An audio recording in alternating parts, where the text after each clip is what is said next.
I really like Pacific Rim. It's a film I just had a great experience with. I saw it when it came out in 2013, and I was starting college at the time, and I was just kind of full of first semester, anything is possible feelings, and also it looked really fun. And of course it had Tumblr and like a stranglehold, and I was on Tumblr at the time. And it's full of things that people can find reasons to like. It looks amazing, it's kind of comic booky, it's kind of anime-like, it's kind of American, but it's also very international. It's made by Guillermo del Toro, who everyone loves, and yeah, it's just a fun little number. I really liked it. I was online for it before it came out, and I was online for it after it came out, and it's just such a fun world filled with all these interesting details, and it really is, it's pretty good. Looking back on it now, one of the thoughts I have is, yeah, I guess this is kind of a product of post-Transformers, pre-MCU really taking off. It was like a product of a time when we were realizing, oh, giant machine things and comic book aesthetics. People like that, but it wasn't before everyone got their hooks into what that type of movie should be, and they were overwritten to death. In a good way, usually. So it almost has a bit of an auteur touch, like it really is just made by a creative team that's kind of more about the creativity than about how do we format this to maximize the amount of money we'll make from it. Although, of course, it still definitely has that. For those who aren't familiar, it's a well-tread story, let's say, but it's told very fun. It's the idea of a world where, 20 years in the future, humanity has been being attacked by giant monsters that emerge from a portal in the sea, teleported from another world, an alien world.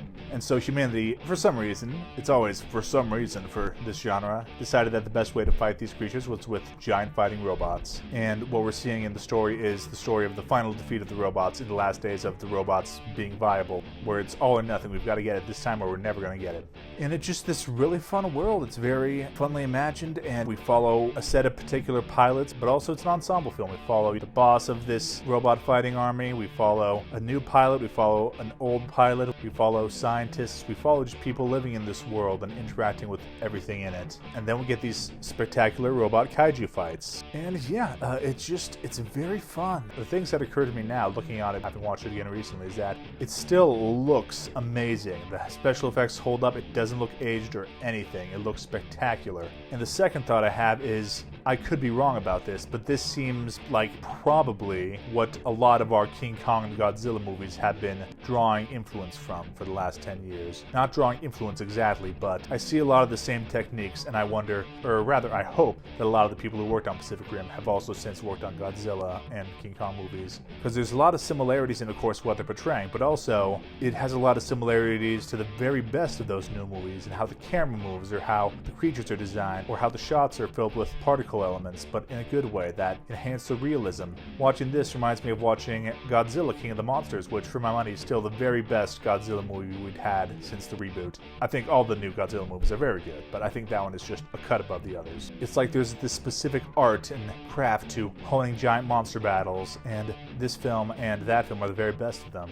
And they do all these things that create this world that you're capable of accepting. One thing I noticed in this time around that I did before is that every fight that happens, the kaiju and the Jaeger are covered in water. They're either in water or it's raining, and usually both. And so I realized, oh, that really helps make it convincing, because we see all these water elements jumping off them and responding to them and coming off in big waves because they're big things. And that does a lot to both mask moments when they aren't fully convincing, but also it does end up convincing us they're real the other way around, because we're like, well, water wouldn't be falling off of it if it wasn't a real thing with mass. And so it's just this amazing technical work. I'm not really a special effects artist myself, but I learn about it, and I'm trying to get better at it with editing as a side skill. So I've been learning about stuff like that and watching these big monster movies, for example, and trying to figure out, okay, that's not real. What are they doing to convince me that it's real? And of course, this is only an industry that's going to get more and more complex and more convincing. But yeah, Pacific Rim is still so good. It really holds up. Some things that really struck me about it this time around is that it was very hopeful. It was very uplifting, and which I suppose is another reason I really liked it, because that's the thing I really get from a lot of my movies, is I want to have a feeling of being uplifted. Yeah, it's kind of grim, but the music, I think, a lot of the time is very upbeat. It's very determined that, we're going to go get him. And it has this fundamental optimism. I remember someone saying at the time, on Tumblr probably, I think this is a movie that speaks to our generation particularly, because it's about the possible end of the world, but it's about usually pretty young characters, and comparatively young characters. I don't think anybody in there is over 50. combining to stop it and believing they can. I think this is unfortunately only going to keep being true, but I think for my generation, the millennial generation, I think that was something that was in a lot of our literature and that was imparted upon us a lot is, oh, the planet is dying and we have to fix it, and we felt kind of a psychic pressure to feel that. And so it was encouraging to see this movie where, yeah, they do that. They do save the world from this natural disaster of a kind. And it's really just a triumph of the medium, I guess. It's really just a spectacular work of art.